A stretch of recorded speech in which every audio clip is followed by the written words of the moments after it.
को भी बधाई और शुभकामनाएं प्रेषित करते हैं। प्रश्नकाल क्वेश्चन नंबर 301 जी, क्वेश्चन नंबर 301। माननीय अध्यक्ष महोदय, एक विवरण सभा पटल पर रख दिया गया। माननीय सदस्य। अध्यक्ष महोदय, मैंने तो सीधा सीधा सवाल सरकार से पूछा था, लेकिन सरकार ने ये नहीं बताया।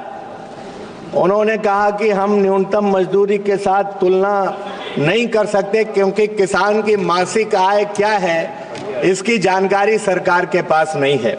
माननीय अध्यक्ष महोदय, मैं जानना चाहता हूं, सरकार ने वादा किया था कि किसान की आमदनी दोगुनी करेंगे, तो किसान की आमदनी दोगुनी हुई कि नहीं हुई, सरकार ये जवाब दे दे। और अगर नहीं हुई तो कब तक इसको पूरा करने का काम करेंगे? किसान की आय दूनी कब होगी? या दूसरा मानी बाद में पूछ लेंगे, सप्लीमेंट्री में ना। माननीय अध्यक्ष महोदय, किसानों की आय के बारे में एनएसएस की एक रिपोर्ट, वही हम लोग प्रमाणिक मानते हैं। उसके अनुसार माननीय अध्यक्ष महोदय 2002-03 में ये आय थी 2115 रुपया महीना।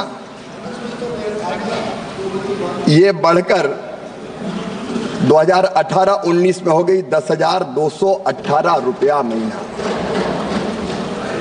और इसके बाद का सर्वे अभी नहीं हुआ, लेकिन मैं माननीय अध्यक्ष महोदय आपके माध्यम से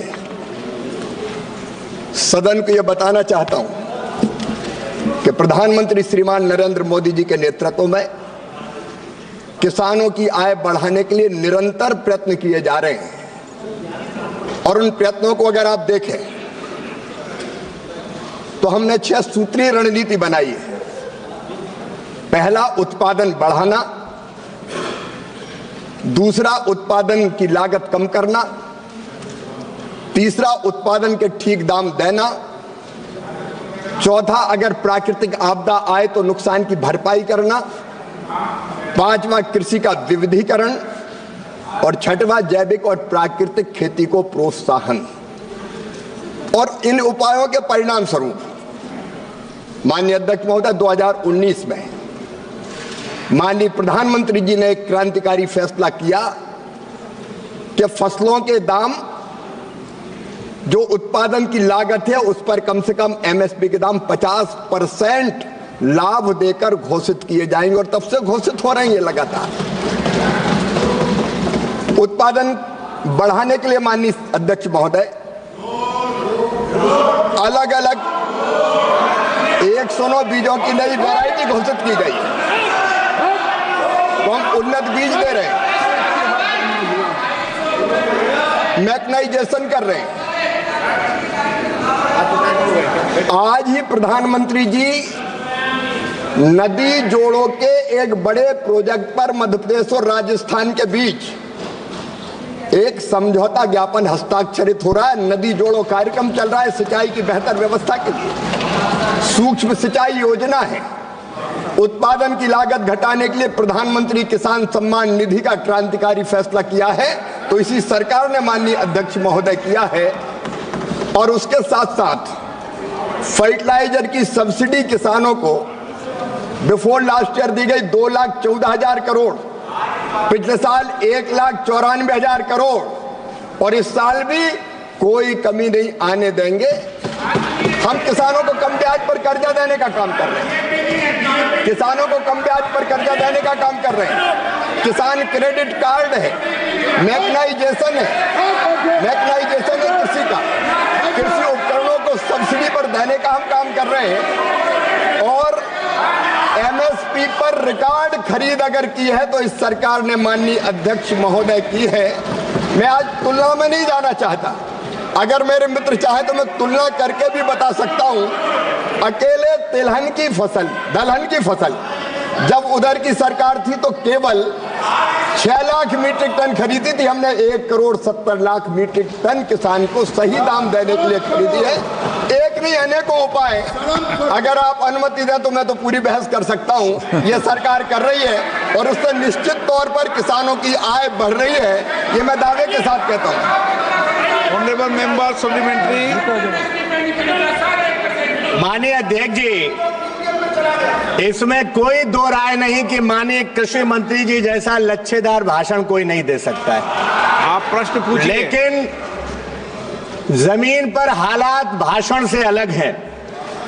मैं जानना चाहता हूं एमएसपी कब मिलेगी, किसानों का कर्जा कब माफ होगा, डीएपी कब मिलेगी, किसान के हालात कब सुधरेंगे। और मैंने जो गांव में पूछा था 23-24 के दौरान देश में किसानों की प्रति व्यक्ति आय का राज्यवार वर्षवार ब्यौरा क्या है, उसका उत्तर भी नहीं मिला है।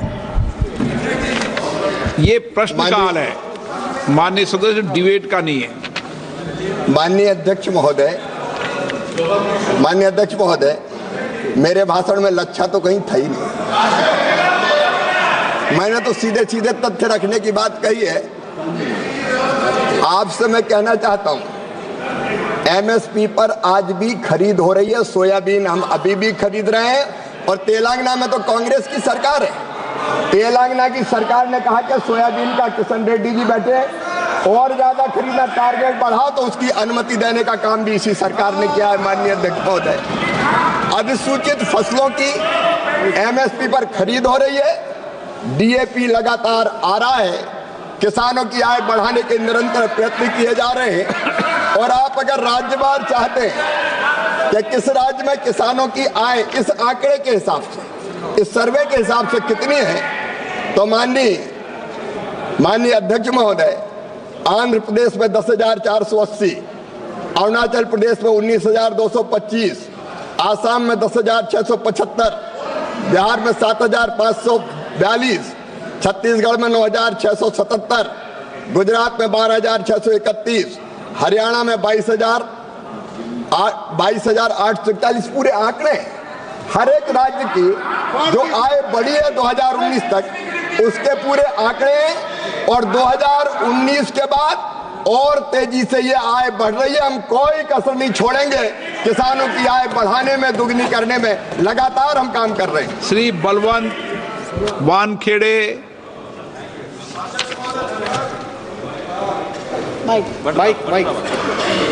अध्यक्ष महोदय, धन्यवाद।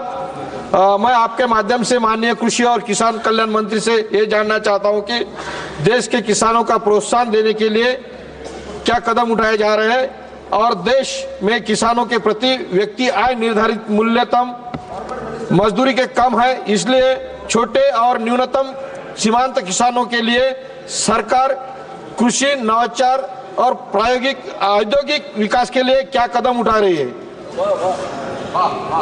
माननीय अध्यक्ष महोदय, एक तो किसानों की आय न्यूनतम जो मजदूरी है उससे कम नहीं है, ये गलत है। और किसानों की आय बढ़ाने के लिए मैं फिर माननीय सदस्य से निवेदन करना चाहता हूं, हमने अनेकों योजनाएं बनाई है। माननीय अध्यक्ष महोदय, किसानों को हम अलग अलग योजनाओं का लाभ दे रहे हैं। जैसे मैं पहले निवेदन कर रहा था, सूक्ष्म सिंचाई योजना, मैकेनाइजेशन में सब्सिडी, कम ब्याज पर कर्जा, किसान क्रेडिट कार्ड के माध्यम से हम किसानों को केवल 4% जो हमारा ब्याज है उस पर हम कर्ज देने का काम कर रहे हैं। माननीय अध्यक्ष महोदय, एक नहीं ऐसी अनेकों योजनाएं हैं जिनके कारण किसानों की आय बढ़ाने का हम लोग काम निरंतर कर रहे हैं। लाओ Shri Krishna. Thank you, sir. Thank you for allowing me to ask this question, sir. So, Minister Ji is always positive whenever we reach out to him, sir.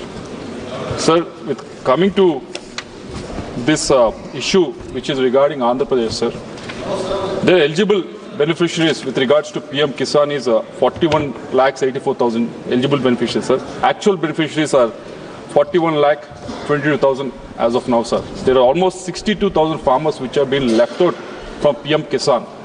The reason being, there's a policy that is not being updated for the last 5 years. That is the reason.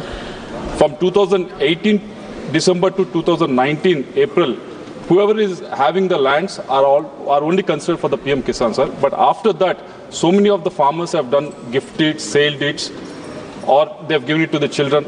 But तो संसद की कार्रवाई पर लगातार हमारी नजर